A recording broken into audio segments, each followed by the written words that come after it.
students, hope you all are doing well. I'm Supreet Kaur, welcomes all of you on our YouTube channel Smart PTE Tricks. First of all, I would like to thank all of you for your love and support. And today I'm here to announce that now we are arranging our online classes again. For some circumstances, we were not arranging online classes and we got some complaints from all of you who are interested. But now we are arranging online classes on time, especially reading and speaking modules. And if you are interested, you can contact us on the number given below, as our contact preferences are changed now. And again, I would like to thank all of you from depth of my heart, because with your love and support we are reaching here. And keep supporting.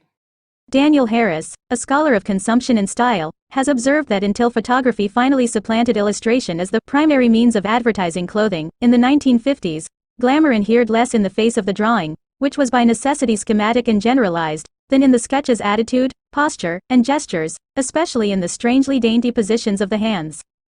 Glamour once resided so emphatically in the stance of the model that the faces in the illustrations cannot really be said to have expressions at all, but angles or tilts. The chin raised upwards in a haughty look.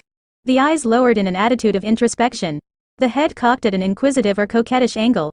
Or the profile presented in sharp outline, emanating power, the severity like an emperor's bust embossed on a Roman coin.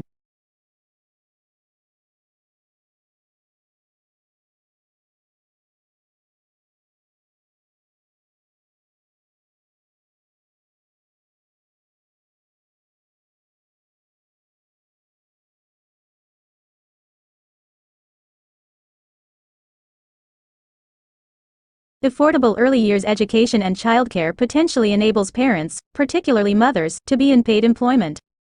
International studies have found that countries with greater enrollment rates in publicly funded or provided childcare also have higher maternal employment rates, although entangling causal relationships is complex. From the point of view of the household, additional income, especially for the less well-off, is itself associated with better outcomes for children, as child poverty has been shown to be a key independent determinant of children's outcomes. From the point of view of the public purse, as mothers enter employment, they are likely to claim fewer benefits and to generate extra revenues through income tax.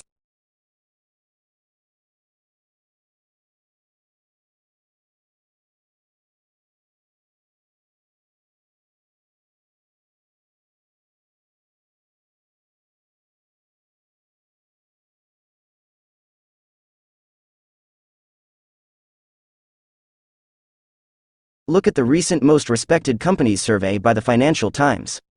Who are the most respected companies and business leaders at the current time?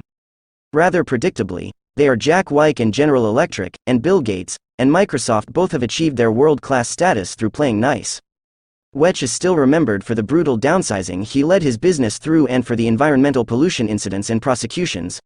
Microsoft has had one of the highest profile cases of bullying market dominance of recent times, and Gates has been able to achieve the financial status where he can choose to give lots of money away by being ruthless in business.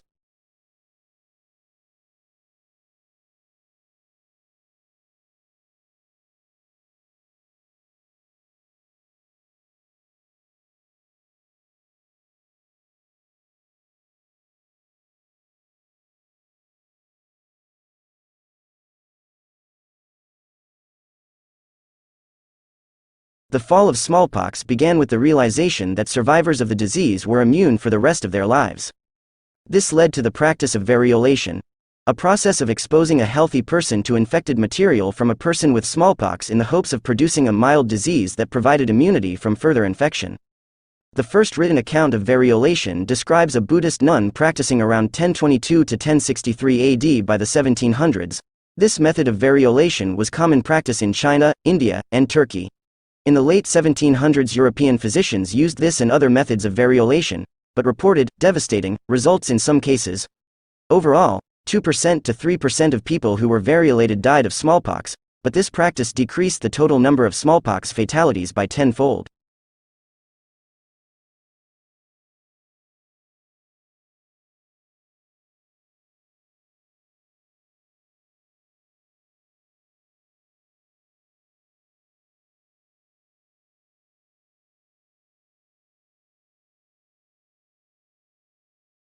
Sociology is, in very basic terms, the study of human societies. In this respect, it is usually classed as one of the social sciences, along with subjects like psychology, and was established as a subject in the late 18th century, through the work of people like the French writer Auguste Comte. However, the subject has only really gained acceptance as an academic subject in the 20th century through the work of writers such as Emile Durkheim, Max Weber and Talcott Parsons, names that will be visited throughout this course. One name that you may have heard of, Karl Marx, the founder of modern communism, has probably done more to stimulate people's interest in the subject than anyone else, even though he lived and wrote, 1818 to 1884, in a period before sociology became fully established as an academic discipline.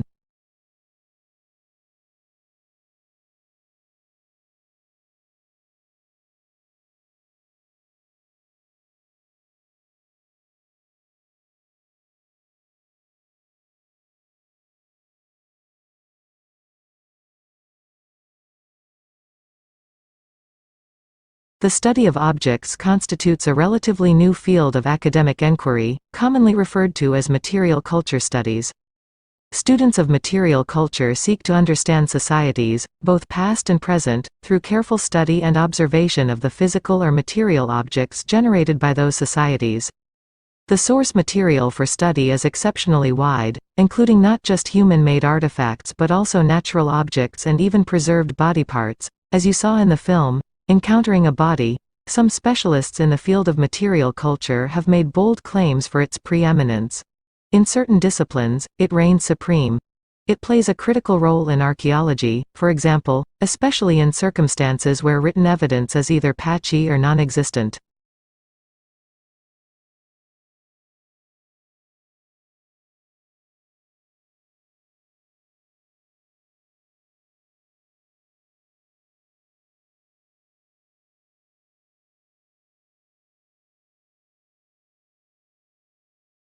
Learning is a process by which behavior or knowledge changes as a result of experience.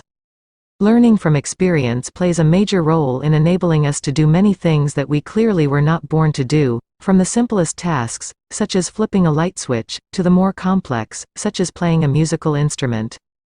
To many people, the term learning signifies the activities that students do reading, listening, and taking tests in order to acquire new information. This process, which is known as cognitive learning, is just one type of learning. However, another way that we learn is by associative learning, which is the focus of this module. You probably associate certain holidays with specific sights, sounds, and smells, or foods with specific flavors and textures. We are not the only species with this skill. Even the simplest animals such as the earthworm can learn by association.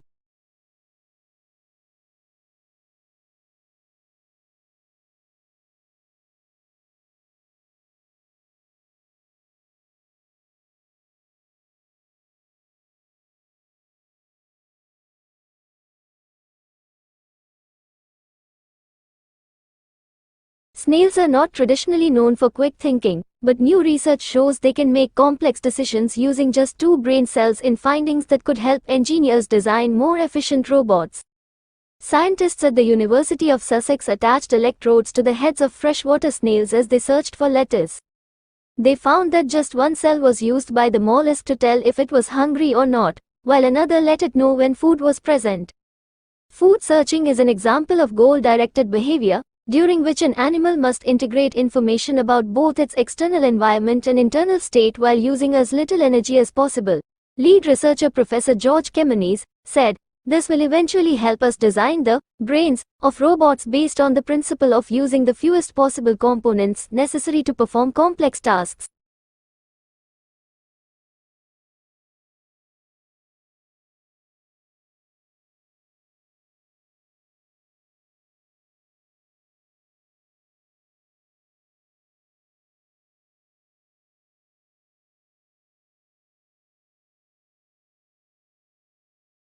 From the earliest civilizations, plants and animals have been portrayed as a means of understanding and recording their potential uses, such as their economic and healing properties.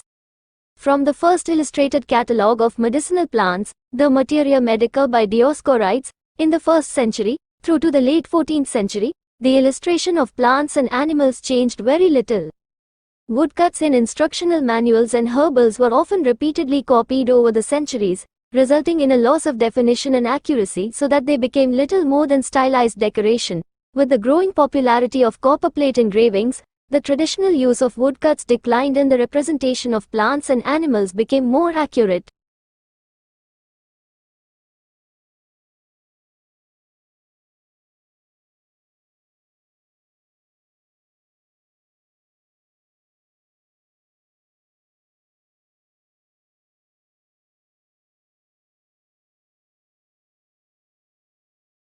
The supply of a thing, in the phrase, supply and demand, is the amount that will be offered for sale at each of a series of prices. The demand is the amount that will be bought at each of a series of prices. The principle that value depends on supply and demand means that in the case of nearly every commodity, more will be bought if the price is lowered, less will be bought if the price is raised. Therefore, sellers, if they wish to induce buyers to take more of a commodity than they are already doing, must reduce its price. If they raise its price, they will sell less. If there is a general falling off in demand, due, say, to trade depression, sellers will either have to reduce prices or put less on the market. They will not be able to sell the same amount at the same price. Similarly with supply. At a certain price a certain amount will be offered for sale, at a higher price more will be offered, at a lower price less. If consumers want more, they must offer a higher price. If they want less, they will probably be able to force prices down. That is the first result of a change in demand or supply.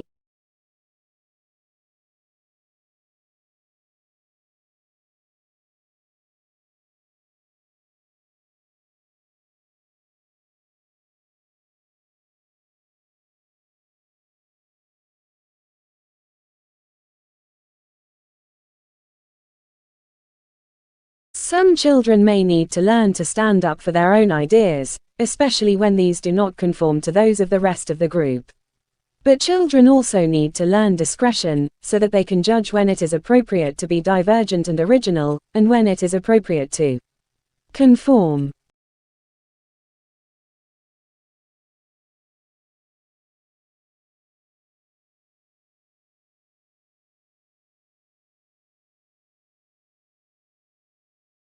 The creative process is fun, it should not be taken too seriously.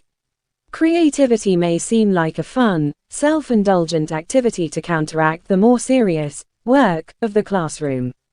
But the creative process presents many challenges. It requires concentration, persistence and determination to succeed. It may in fact be a frustrating and difficult process. Creativity deserves to be taken seriously.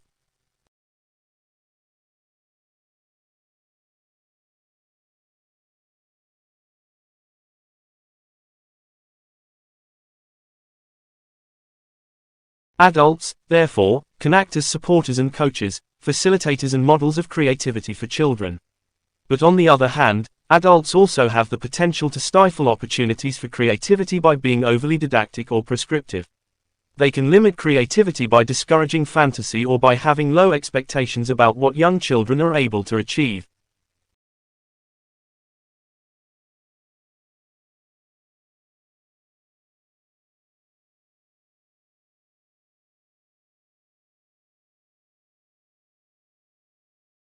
Children do benefit from free play and unstructured arts activities. But left entirely to their own devices, children's play and artwork can become routine and repetitive. Children need stimulation and creative problems to solve. Adults can help children to develop their creative skills through play.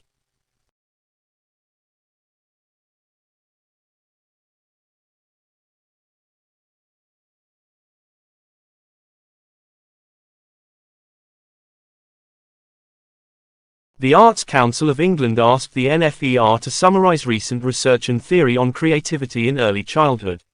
The work entailed a selective review of research and theory published between 1988 and 2000 and resulted in a briefing paper on the subject. This article sets out to update the earlier paper and to identify some of the principles involved in helping young children to develop their creativity in early years settings.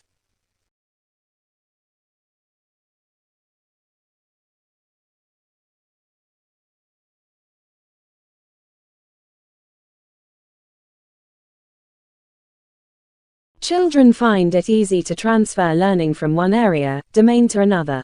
All the evidence shows that most children find it very difficult to transfer learning from one area to another. Knowledge and skills are so context-specific that children may simply fail to recognize that something they had already learned can be applied to a new situation. Adults can help children to make the connection.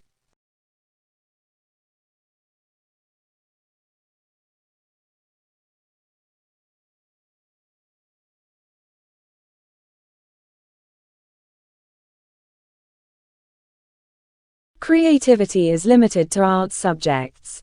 Although creativity is often associated with creative subjects, such as art and music, creativity is not subject-specific. Creativity is a way of approaching problem solving that can be exercised in different areas. On the other hand, creativity does not take place in a vacuum. The way in which children express creativity will be different in different curriculum areas.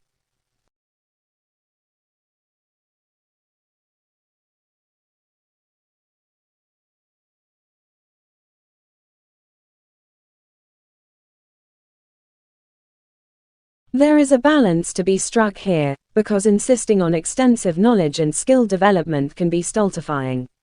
On the other hand, knowledge and skill are fundamental to creativity.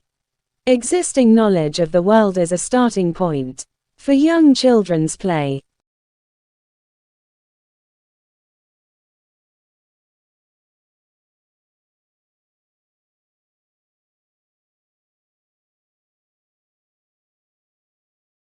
It is important to consider what might constitute originality in the work of a young child. After all, only a child prodigy could be expected to come up with something new and valuable to society. Instead, each child's creative abilities can be related to his/her personal stage of development. For example, a young child's work may be adaptive and original for that particular child and/or in relation to children in their class or age group.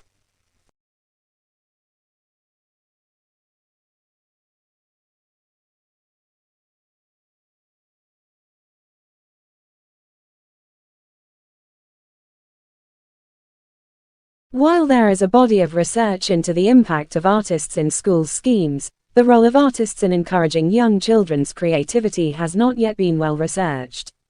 In other words, although the involvement of professional artists and creative workers has considerable potential to be helpful, we do not have research evidence to say what kinds of involvement may have the greatest impact on creativity.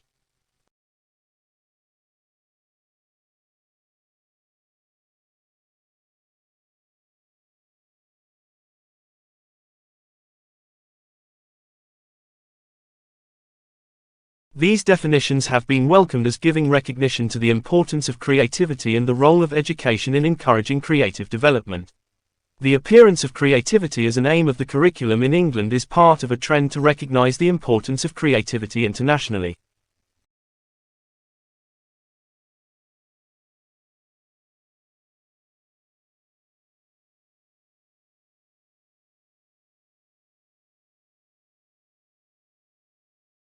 Cultivating a strong feeling of community within the learning environment.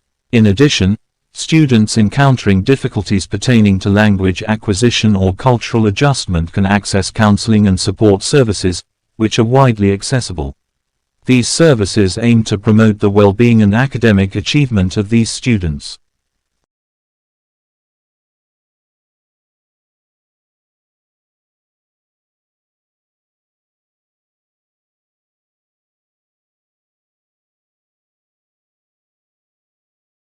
Creativity is another term that people attach word meanings to, but it can be difficult to define concisely into a single definition as the depth of understanding behind it is more complex. As thought-provokingly suggests, the lens in which creativity is viewed is always evolving depending on societal or cultural changes. Therefore, answering, "What is creativity?" may reflect what is valuable or relevant in that moment in time to the people or persons.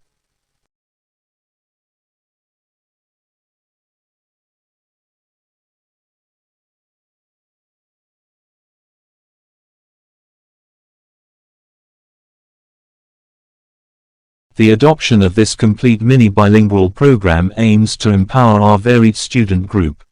Through the incorporation of critical literacy, cultural comprehension, and language competency, our educational environment fosters a supportive atmosphere in which students can flourish intellectually, linguistically, and culturally.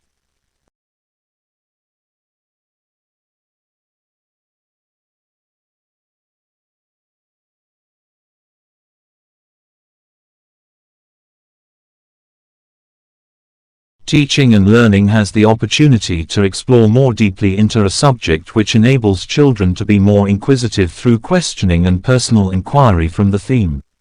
This is a new journey for the school and we are truly still at the start of it. Nevertheless, there is a sense of freedom to explore creativity within the classroom.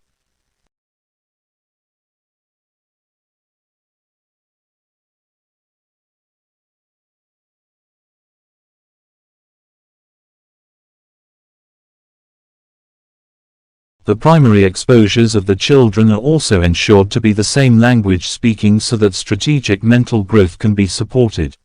In the case of bilingual language and education, the families have the role of motivating the child for new learning processes. The development of a child's approach towards learning and the development of bilingual education is dependent on the scale to which the parents and the communities are influenced by a language.